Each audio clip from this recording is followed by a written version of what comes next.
దాంతోపాటు ఇతర ధాతువుల లోపం చూస్తాం. ధాతువులు అంటే మనం మినరల్స్ అంటాము.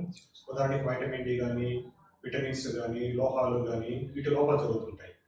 పాతకాలంలో చూస్తే ఒక 20 ఏళ్ల కింద అది పేదరికం వల్ల జరుగుతూ ఉండేది, లేకపోతే సరైన ఆరోగ్య సదుపాయాలు లేని ప్రాంతాలు అంటే మారుమూల ప్రాంతాల్లో జరుగుతూ ఉండేది.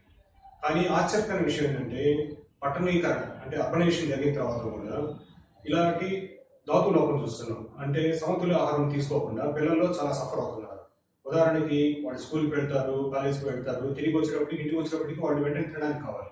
వాళ్ళు తినడానికి సమతుల్య ఆహారము ఇవ్వాల్సిన రెస్పాన్సిబిలిటీ తల్లిదండ్రులది. అలా కాకుండా వాళ్ళకి ఏదో మ్యాగీ ఇవ్వడము, లేకపోతే ఇంకేదో చిరు పదార్థాలు, ఉదాహరణకి ఇవి పానీపూరీలు బయట తినమని చెప్పడము, పిజ్జా బర్గర్లు తినడము, ఇటువంటి తినడం వల్ల చాలా మందికి ఐరన్ డెఫిషియన్సీ వస్తుంది. ఐరన్ డెఫిషియన్సీ వల్ల ఎస్పెషల్లీ స్త్రీలలో ఈ రక్తలేమి వల్ల వాళ్ళు నీరసంగా ఉండడము, జుట్టు రాలిపోవడము, కొంతమందికి ఓవర్టైం అంటే వాటర్ చేయడం వల్ల నీరసంగా ఉండడం జరుగుతూ ఉంటుంది.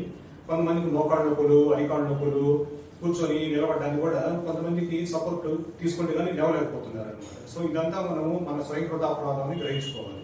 దీనికి పరిష్కారం ఏమిటంటే మనము మన పిల్లల పట్ల శ్రద్ధ వహిస్తూ వాళ్ళు ఏ ఆహారం తీసుకుంటున్నారు, టైంకి తీసుకుంటున్నారు లేదా గమనించుకోవాలి. సమతుల్య ఆహారం అంటే బ్రీఫ్గా చెప్పాలి అంటే దాంట్లో మన పదార్థాల్లో కేవలము ఈ కార్బోహైడ్రేట్స్ కాకుండా పాలు, పెరుగు, ఆకుకూరలు, కూరగాయలు, ఫ్రూట్స్ అంటే ఫ్రెష్ ఫ్రూట్స్, అప్పుడప్పుడు డ్రై ఫ్రూట్స్ ఉండేటట్లు చూసుకోవాలి.